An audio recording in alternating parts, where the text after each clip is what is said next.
Hello, everyone. It's Fred Staab and Les Jackson.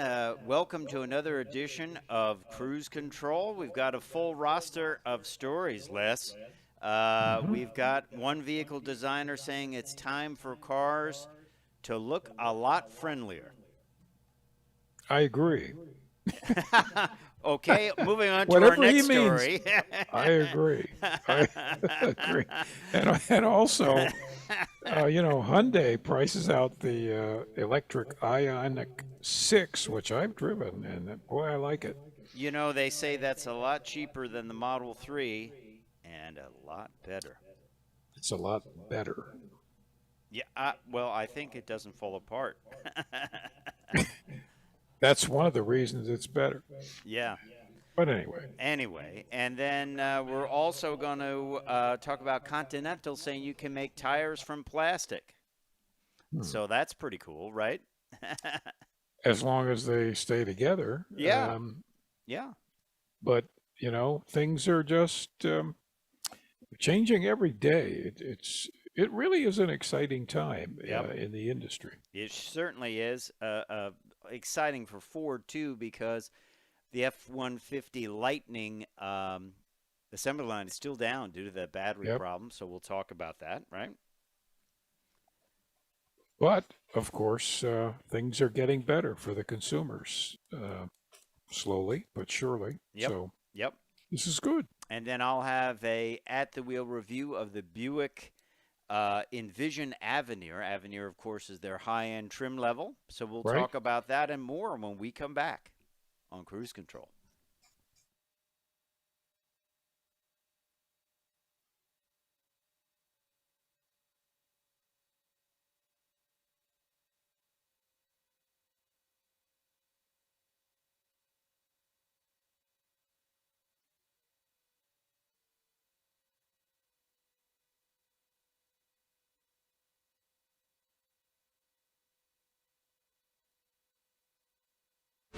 This is Cruise Control. Your on-air automotive magazine with co-hosts Fred Staab and Les Jackson. Everything you need to know about new and used cars. Industry news. We'll fix or repair your car on the air. Fasten your seatbelts and let us take the wheel. Now, your ride is about to begin. Because you're on Cruise Control. Cruise Control. Cruise Control. And everybody, welcome to Cruise Control. This is your on-air automotive magazine. It's that time again. We're here. You're here. Hop in. Fasten your belt. We're going for quite a ride in the auto industry. I'm Les Jackson, as you know. And, of course, Fred Staab. Yeah, Les. A lot to get to. Interesting first story. You know how a lot of vehicles have what they call the mean eye now? It looks like this. The headlights. Yes. BMWs do that a lot. There's even add-ons to make Jeeps look that way. Well, one designer says it's time for that all to end, and cars should be more approachable and friendly. So we're going to talk about that trend. That's I'm picturing Mr. Beep, our favorite Mr. car. Beep with the radio tower and the radar dish on top. That's right. Anyway, Hyundai is pricing out its streamlined Electric Ioniq 6.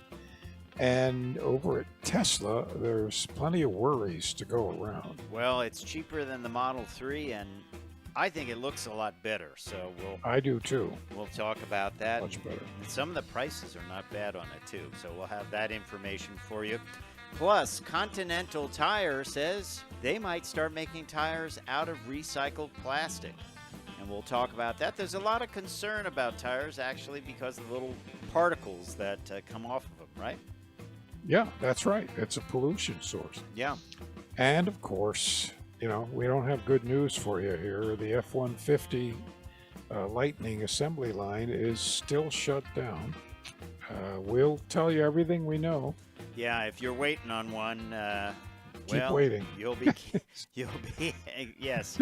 Yeah, I was talking about getting one for a review, and I was just told it's going to be a long, long while. So there you have that. Plus, we're going to talk about the Buick Envision Avenir. That's their top-of-the-line trim level. First time it's been on the Envision. We're going to have a full at-the-wheel review of that vehicle, and pretty impressive.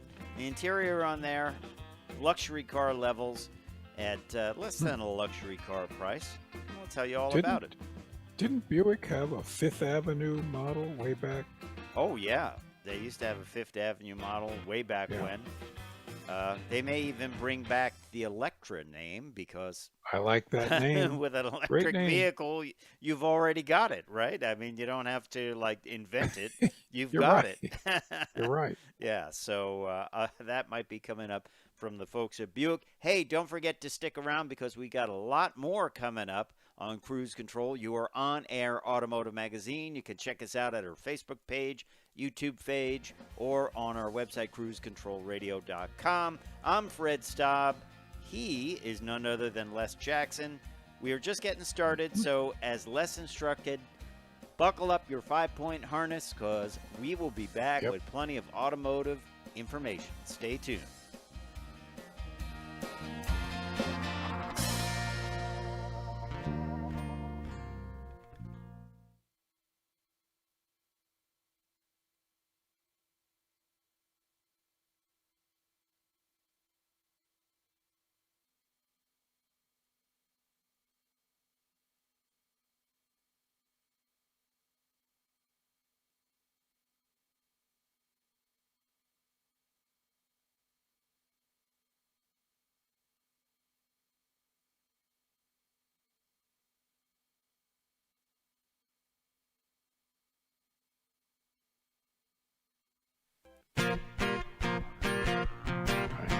Cruise Control. All right, welcome back to Cruise Control, your on-air automotive magazine. It's Fred Staab and Les Jackson. We are glad that you're along for the ride. Just talking about novelty music, I don't know why. Novelty songs. Yeah, novelty songs. Les almost sang one on the intro there, so wanted to head that one off at the pass. But that's right. Fortunately, we have the FCC has a policy that I am not allowed to sing on the air. I believe Patrick hits the pickle switch if that happens. Yeah, he has to push the red button. Yeah. Well, let's talk a little bit about our first story. Have you noticed cars are kind of aggressively styled, as I demoed earlier? The headlights look like this. And I describe it as sinister. Sinister. It's not, it doesn't, to me, it's less aggressive than it is just sort of like I'm going to rob you. Sinister. Well, Dave Kindig from Kindigit, his Kindigit company, he calls that the evil eye, and I think that's a good way to put it. It's big on BMWs. As I said earlier in the open, there's even like an accessory to make your Jeep look that way. I don't know why, because I kind of like how the Jeep looks, stock form. No need to change it. But anyway, that's kind of a trend to make cars look aggressive, right? You don't want them to look, I mean, like what would be a car that was like the Dodge Neon was an approachable car. The Dodge, the Dodge Neon. You expected the lights to have eyelashes above some them. of them did, I believe. You can buy that, believe it or not, eyelashes to shove in your headlights. And and of course the VW Beetle. VW Beetle, approachable cars. Well, interesting you say Beetle because this will kind of tie in to the Audi brand. Mark Licht was telling Top Gear that future vehicles will be softer and more friendly. Good. And he said, like you look at the Audi RS7, and that is kind of a menacing machine. He wants to change it and make it more friendly. Also, Ford's Anthony Lowe has made similar statements. He's the Blue Oval's chief designer, and they want to go upscale on the inside and friendlier on the outside, and they want to approach kind of evolve the themes of athleticism and sportiness, but they don't want a car to look aggressive and nasty. Uh, I and they fully agree. say electric cars should look friendlier. Now, I don't know why that is. Um, what do you think, though? I think, for one thing, you and I have said this, and it won't be probably something in the future as more and more electric cars come in and people will be just familiar with electric cars. But I think the car does have a face and it needs a grill because that's the mouth. And if you don't have a Yeah, or mouth like the yeah, Model 3, it looks like they just, oh, they forgot it's not finished, you know? or something that looks like a grill. Yeah. Um, Yeah, like on the Bolt that I right. reviewed, they had like a panel that had some texture to it. It was body color, but it did give the feel of a grill. Like the Model 3, it's just like a blank area, like where they're like, oh, we forgot something. We didn't have that part, so we send it out. Yeah. And I absolutely agree with these people that you don't want vehicles to look threatening, menacing, Yeah, unfriendly, yeah, because then you get, you don't like it, and you don't even know why you don't like it. yeah. Well, I think this will be interesting to see how this plays out. If it is going to be a trend, obviously, then cars like a Corvette or a Ferrari, they're still going to look aggressive.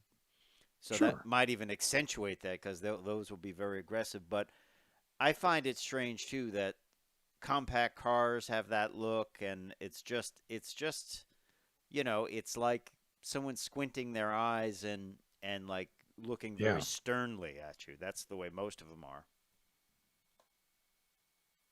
Well, of course, it's a styling trend. And and have you ever noticed designers all get together? I noticed this and they change one thing on a car like tail lights or whatever. I think they all get together for coffee and say, "Now, Yep. what's the next trend for the next round of vehicles for the next I 3 think years?"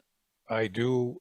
It's my belief that they all get together, just like architects. You notice a certain trend of kitchens or houses, Yeah. roofs, and Yeah. that all happens at exactly the same time all around the country. I agree. I agree. Well, what do you think? Drop us a note in the comments, and we will be right back with more Cruise Control. I'm Fred Staub. He is Les Jackson. When we come back, it's Ioniq 6 pricing time.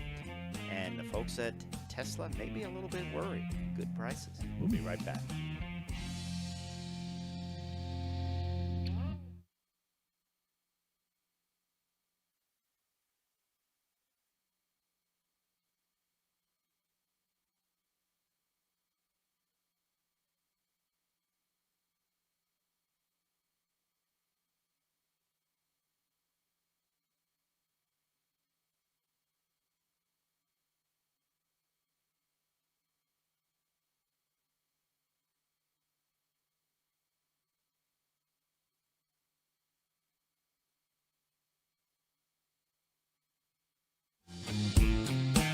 Cruise Control.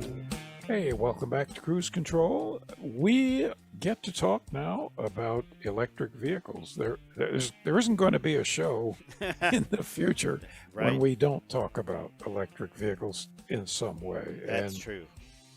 because they're here and they're Yeah. here to stay. Yeah, I can't remember a time where we haven't talked about an electric vehicle for quite some time now. Yeah, you're right. And this time it's a nice one. It's the Hyundai Ioniq 6, Super which is their aerodynamic. super cool. Yeah. We've talked about its range before, but now here's the pricing. Yeah. So if you're looking at one and you can actually get one Mm-hmm. and all the parts fit, And the door handles and work. yep, and the controls work, and the steering wheels stay Stay on. on, and it's not that dumb yoke thing. It's an incredible concept. Anyway, lots of different levels. There are 1, 2, 3, 4, 7 levels. Yeah. And let's talk Prices about 'em. aren't too bad. No, absolutely not. They're not bad at all. Like this is one of those super aerodynamic vehicles where it kind of has the back that kind of goes down, Right. and extends out. We've seen another one from Mercedes that looks that way. And this has a 53 kilowatt hour battery pack in the standard range, which, believe it or not, 240 miles of range, 149 rear motor horsepower, 41,600. Okay. And you would get your federal tax credit. You would get your federal tax credit. Now, the one that interests me is the next level up, and that would be the SE rear-wheel drive, SE rear-wheel drive long range, 225 horsepower rear motor, 361 miles of range, 45,500. And of course, the next one after that, which I think you would probably buy, because it's the all-wheel drive version. Yep. 320 horsepower. 320 horsepower. That's fine. That's good. And really, the miles aren't that much less. It's 316. Yeah. For an extra $3,500. Well, that's pretty good stuff for an extra $3,500. Yeah, especially if you live way there up in the Northeast. Way there up in the Northeast. And then if you opt, I know you love the big wheels, the big hoops. If you gotta have the big wheels. Yeah, SEL rear wheel drive, 225 horsepower, 305 miles of range, rear wheel drive, 47,700 with the 20-inch wheels. All-wheel drive, 320 horsepower, 270 miles, 51,000. A lot of choices here. Limited rear-wheel drive, 305 miles, 52,600. And then the limited all-wheel drive, probably the one they'll put in the fleet, 320 horsepower, dual motor, all-wheel drive, 270 miles. I know the answer to this question already, but I'll ask you it. You would go for smaller wheels and more range. Yes, I would, because I want the tallest, fattest tires on the wheels. I don't want the appearance. Big wheels and small tires or narrow tires look good, but they're disappointing to ride in. So for me, so I want a big Roger Rabbit tall You want a big sidewall. You want 33.5-inch swampers. Exactly, white walls. But that's why you have all these choices. But every one of them comes with a fast charging battery. Yeah. 800-volt battery preheater, which is pretty cool. It can all of the safety stuff, blind spot, collision, lane keeping. If you can get that 800-watt, 350 kilowatt charging, the battery can go from 10 to 80% in as little as 18 minutes, which is pretty good. Yeah, you can't get that in your house though. No, not unless you plug in a bunch of extension cords. Not unless you own the electric company. This is interesting. It says column-mounted shift-by-wire. So it's got a column shift? That's interesting. Well, yeah, but it's like so many other vehicles we test where they're just a little indicator thumb switch. Okay, all right. It lights up, reverse. And interesting. Yeah, you don't need a floor shift anymore. Interesting that Android Auto, Apple CarPlay is wired. I'm surprised it's not wireless on this kind of car. Probably that will be something coming up next year. And it's got a bunch of things like dual rear USB charging, the new cup holders, as I said, 12.3-inch LCD cluster. Yep. Highway drive assist, smart cruise control with stop and go, lane keeping, all of that. And you know what? It still comes with a great warranty. America's best warranty, 10-year, 100,000-mile powertrain limited warranty, 5-year, 60,000-mile new vehicle limited warranty, 7-year anti-perforation warranty. That's rust, by the way. Do cars still rust like this? They do. I'm here to tell you. You even get like 3 years to 36,000 miles of tire rotations. That's nice. And the electric battery pack is covered by a 10-year, 100,000-mile hybrid electric battery hybrid system components warranty. Pretty darn good, isn't it? That's an important thing. Yeah, because if the battery goes in an electric car, it's game over pretty much, right? Well, it's bank account draining time. Bank account empty time, yeah. Now, you know, if it's a Tesla, it's 23,000. Wow. Well, I see these prices, and I know we're going to get comments on it because a lot of people say, look at the prices of this. But to me, I might even go for the rear wheel drive long range. 361 miles is pretty good, and it would be between that and the all-wheel drive long range. And that's, by the way, that is 45.5, and that's 2,000 less than the average transaction price of vehicles sold in the U.S. So, and plus now I'm not justifying it. I'm just saying that's the way it is. But it actually ends up being in the high 30s once you take the $7,500 off of it, and obviously this is a full electric vehicle. You would get that. Although, wait a minute, this is built. I don't know where this is built, so you might not get the full. You might get 35. We have to check on that. And where the batteries are built, but either way, I can't wait to drive this. I think it's a great vehicle, and I still say I think Kia could potentially. Well, they are Kia, Hyundai. They are big players already. I think they will be even bigger when it comes to electric vehicles. What do you think? Yeah. And I think so. They're kind of taking over. Yeah. And they build nice stuff. They really do. So there you have it. The Ioniq 6. Stay tuned to Cruise Control. We'll have some at-the-wheel reviews of that as it comes up, right? Absolutely. We will we'll let you know what we find out and what our experience is. These are the sorts of things where everywhere we go in them, people give a thumbs up or they ask about them. Yeah, exactly. So we'll talk about that. Coming up, we're going to talk about Continental saying they can make tires from plastic, and that is going to happen. They're going to do that. Also, what's going on with the F-150 Lightning? Seems like, well, they're not building them right now, and there's a reason for that. We'll tell you what it is, and if you're waiting on one, you're probably going to be waiting a little bit longer.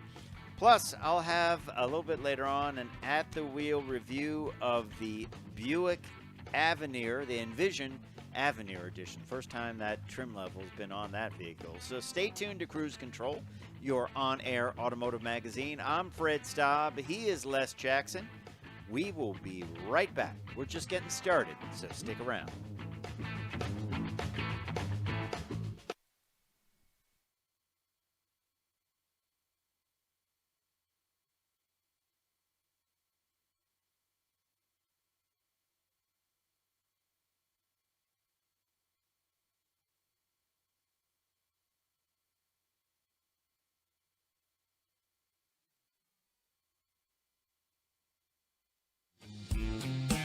Cruise Control.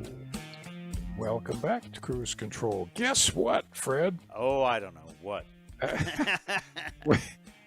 New tires in the future, and by in the future, I mean within the next 30 years, are going to be made from recycled plastic and rubber. Well, there's certainly enough recycled plastic. I know a lot of that around. I have huge bins of it that I put out for recycling every week. Yeah. So there's plenty of plastic to go around. Yeah, we don't put much other than, you know, plastic almond milk jugs and the occasional plastic wrapper, but we don't use water bottles and soda bottles or anything, which is, man, the earth is being swallowed in them. Anyway, Continental, which is just their research people are incredible. I've actually met them in the past, and they have been working on recycled rubber PET bottles. That's a form of That chemistry is in that your plastic. water bottle, the kind of Right. lightweight Those are the water plastic? bottles. And even rubber from latex from dandelions. That's There's certainly that enough of milky them around. stuff that just plenty of. I've got a bunch outside. Yeah. Um, and they actually say that by 2050, they'll be making tires from these components, which Well, is well, really impressive. well, when you think that you can be out in the middle of the ocean and you can encounter like a 10-mile long slick It's of just, floating plastic, and you could scoop that up and wash it off and make tires out of it, that seems like a good thing. well, absolutely. Um, and they say that it's a key component in tire production is silica, which is around everywhere. It improves tire life. They're looking into rice husks again, Waste. That's big just waste. commodity. Yeah. There's silica in the husks. Mm-hmm. This is great. I mean, this is where we've talked about this, where lots and lots of people are going to have to come up with lots and lots of alternate ways to do things that don't use up resources. So Yeah. I it mean, has to happen. it makes sense. I don't think it will be passed along to the customer as a discount because, hey, I use the No, rice husks, but think about it. If you're a rice grower, what did you do with rice husks? I don't. What you probably have to pay to get rid of them, and now probably somebody do. will take them, and they'll just have ships that go out and scoop up all that plastic junk, and then maybe they process it somehow on the ship and then offload it. Who knows? But yeah, I think it's great. I definitely think it's great. And, if things can be reused in any way, Yep. it's good. And of course, the rubber will come from recycled tires, of which there are countless billions of them, Don't mountains of tires don't all over the tires live world, used forever tires. if you just they don't decay, right? That's the big They problem. don't, well, not Not not other than cosmic time periods. No, Yeah, they the just don't decay. sidewalls will crack from dry rot, but Yeah. the you can't get rid of a tire. The other problem is too, it's hard to when you want to responsibly get rid of these things, some place you can't get rid of them. I found Yeah. that where it's like, okay, I want to recycle that. What do I have to do? And there's no way to do it, which is crazy when you think about it. No, that's right. That's why we have to pay a fee when we get new tires. We have to pay a fee Yep. to the tire shop Mm-hmm. to dispose of the old ones because it's regulated as it should be. I hope it's not throw it in a pile, and that's the that's the way it. We'll throw it in a pile. No, they Don't can't they do grind that. them up? Don't they grind them up to make for playgrounds, and they make Yeah, they do. rubber mulch too? I know. Yep. Yeah. So All kinds of different ways to handle reuse them. this, but it's just that much of the total quantity. Yeah, but it's good. It's good. It is. It definitely is. Hey, you're listening to Cruise Control, your on-air automotive magazine. I'm so glad cars are going to be friendlier. I'm less upset now. But here's a problem, and it's not a good problem. It's a problem that we told you about on the BZ4X. That's the Toyota electric car, where the wheels would fall off. Sounds like it was made by another manufacturer. Maybe they bought them from them. Yeah, hub bolts that could loosen. Unfortunately, it also affects the Subaru Solterra, which is their version of that vehicle. And 1,182 of them have been recalled for wheels that can fall off Probably one of the worst things to happen to a vehicle, I would say. It's not a good thing. Let's talk about the F-150 Lightning. That's having some issues. Lightning production downtime will continue for another week. There was a battery fire in one of the trucks. They just stopped everything down and are going to look at this. SK, the battery manufacturer, are looking into this. It's a stop sale order, so vehicles that are at the dealer will have to be inspected. Vehicles on the way will not be shipped. And the line is shut down until they look at this. So what could it be? Defective battery, and they're going to look through each of these. And how would they? What do they have to X-ray them, or can they take the battery housing apart and look at it? I guess they have to take them apart. Yeah. Interesting. That seems like labor intensive. No problem. Just lift the body off of this. Yeah. And undo the 65 fasteners, and then and you'll get to the battery to look at it. Yeah. Now, of course, it sounds like they'll be held up for another week, and you say, it's only a week. But you got to remember, they make 1,800 F-150s a day. It's crazy, isn't it? So, not Lightnings, but F-150s. Yeah, they come off the line. What is it? Every 38 seconds or something? Yeah, like that hurts. Yeah, it sure does.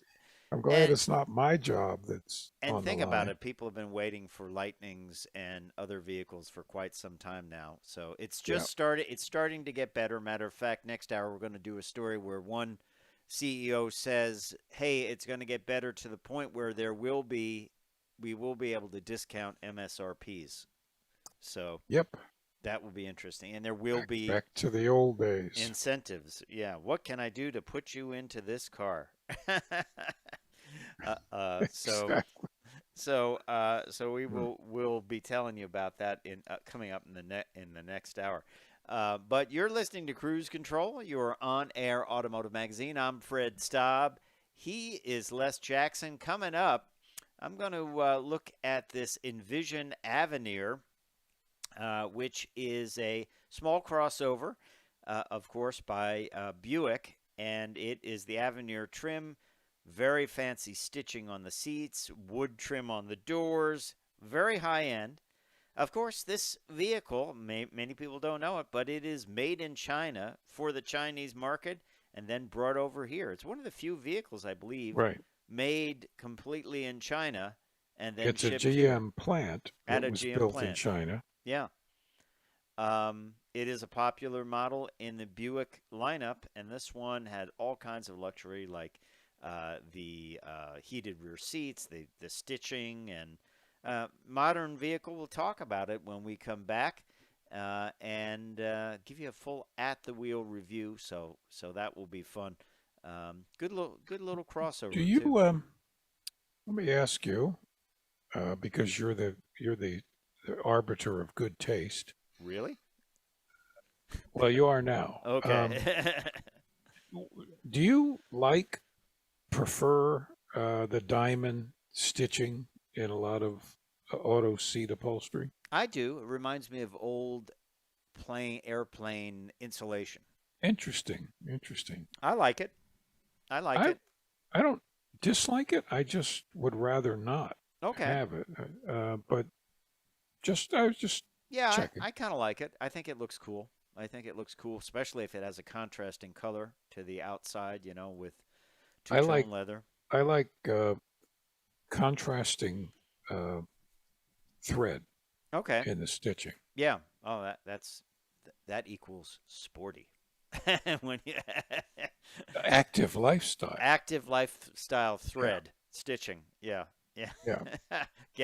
Get your kayak out because you're going to be carrying it around. It's right here. That's my Halloween costume. Active lifestyle. I just walk in with a full-size kayak and a paddle, and one of those vests with all the pockets on it. Yeah. I'm an active Me, lifestyle. I walk in with my hang glider Oh my God. All and right. my bungee jumping outfit. All right. And well, when we come back, we are going to have that at the wheel review of the Avenir. So stay tuned to Cruise Control, your on-air automotive magazine, and we will be right back after the break because we've got to review that vehicle. Is that an active lifestyle vehicle, Les? I no, I don't think so. I think that's kind of a middle-age, Family hauler? more grown family vehicle. Okay. All right. It sounds good. Well, more Cruise Control Radio will be coming up, so stay tuned.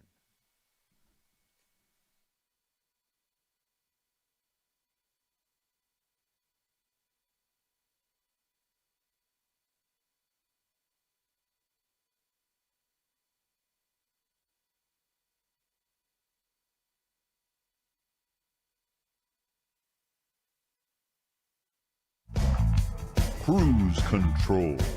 And welcome back to Cruise Control, your on-air automotive magazine. Hello, everyone. It's Fred Staab and Les Jackson, and it is time once again for another At the Wheel review, and this time it is the Buick Envision Avenir all-wheel drive model. Avenir is a level of trim, the highest level of trim you can get in a Buick. And, well, this one has it. I believe it's the first time that an Envision has had this level of trim less. And as we get into it, you'll see that it has really nice seats. It has those stitched seats that you were asking me about, those kind of diamond type seats and diamond stitching type seats. Certainly, you can tell this has the older Buick logo on it with the circle around it. That has been changed. Probably that's one of the updates we'll see on this vehicle eventually. But what can I tell you about this? Well, the big thing is this vehicle, the final assembly point for this is Yantai Etez China, or EDZ, E-T-D-Z. The engine is from China, the transmission from China. This is a vehicle made for the Chinese market. That is, the secondary market for it is the U.S. And I don't think a lot of people notice this. There's a lot of switchgear in here that screams Chevy. They put the same switchgear in a lot of vehicles. And this reminds me even of the Bolt that we reviewed last week on Cruise Control. Some of the things look like they're from Cadillac. Some of the things look like they're from Chevys. But they all work nicely. They have the navigation screen in there, 10.2-inch touch control, really nice wood trim on the doors, on front and back doors. And there you have some diamond stitching, good leg room in the rear, and upgrades like heated rear seats. You don't find that too many vehicles. You know, even though it's a high-end luxury car, it's got that kind of low-pile carpeting, which is more like felt sometimes, which is kind of interesting that is in a high-end vehicle. 110-volt in the back and a couple of USBs, the new cup holders of the future. Updated interior, though, nice integration of that screen, high-end all around. Out back, there's generous storage. It's one of those SUVs where it has kind of high hips, so you get a lot of storage. You can pile a lot of things in the back. And, of course, it has the obligatory 12-volt connection, which I guess people use for portable refrigerator. I guess that's what you would use it for, or maybe charging a battery. And just because I try to show this in all at the wheel reviews, it does have a compact spare. Under the hood, 4-cylinder turbo, not a bad engine, decent performance for a vehicle of this size, all-wheel drive, and that was always welcome. 12-inch aluminum wheels. This is they have the Avenir Pearl nickel finish, and it actually even calls out the 17-inch spare wheel. Start-stop with disable switch. electronic precision shift, which is there's no shifter, there's just buttons for it. And a great grouping of safety and security features. Front pedestrian braking, lane assist, departure warning, forward collision alert, forward distance indicator, HD surround vision. So a lot there. I'll tell you some of the options that we had on this one. And it was the technology package with technology package 2. That was a $1,986 package. Enhanced auto parking assist, continuous damping control, rear camera mirror with washer, enhanced LED functionality headlights, enhanced automatic emergency braking, adaptive cruise control, panoramic moonroof adds $1,450. The rich garnet metallic, $495, sort of a root beer finish. Safety. Is that garnet as in red? I think it looks more like root beer to me. It looks like root beer to me. Yeah. And then a safety package for $200, but front and ventilated seats were missing. You got a credit for those. Not equipped with front heated and ventilated seats. And rear seats, their controls were there. So it says here includes a later retrofit. We don't know how that's going to happen. I haven't heard any talk of how it will be retrofitted. But if the controls are there, they're just not operative. Won't that be fun in a future sale when someone says, how come my seats don't work? And someone will go to fix it and find out that half the parts aren't there. So total options, $4,050. Total vehicle with options, $45,710. Destination charge, $1,395. It does real well. Overall, 5-star score on safety. Mileage, not bad. I mean, 29 highway, 22 city for an aggregate number of 25. Not great, not terrible. High. There's some new things. There's some new things for 2023. Basically, it got a revamp in 2022, so it's only getting things like exterior colors.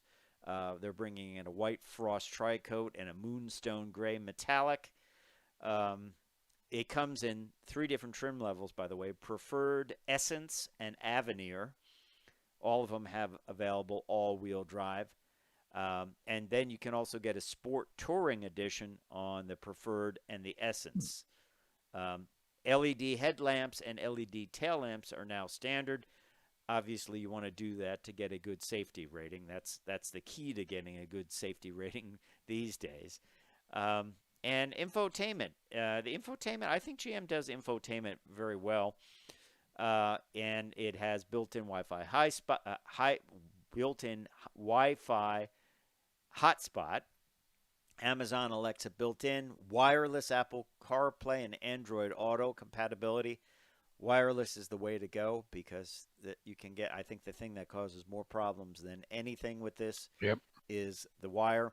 As I mentioned earlier, it's powered by a 2-liter turbo, 4-cylinder, 228 horsepower, which is nice in a vehicle this size. 9-speed automatic, of course, all-wheel drive available as well. So, good vehicle. I don't think many people know that it is built in China for the Chinese market. Would you say the average Buick buyer knows that? No, I'd say 10% of the buyers at the most. Yeah, I mean, it is called out on the sticker, but, who knows? And it may not be an issue. I don't think it has been an issue or even discussed for this vehicle, but it is, to the best of my knowledge, the only manufacturer that is building a car in China and selling it in the U.S. And I may be wrong about that, but I think there's another one, but I don't know what it is. I'll look that up. I know the EcoSport for Ford is built in India and shipped here, and I'm not sure. Of course, there's many vehicles built in Mexico. Of course, there's many vehicles built in South Korea. The Chevy Trailblazer is built in South Korea. And there's the other smaller Buick that is built in South Korea as well. The one that's just a little bit smaller than the Envision. But yeah, Cadillac CT6 plug-in. But we don't get that here anymore. We don't. Oh, get that's right.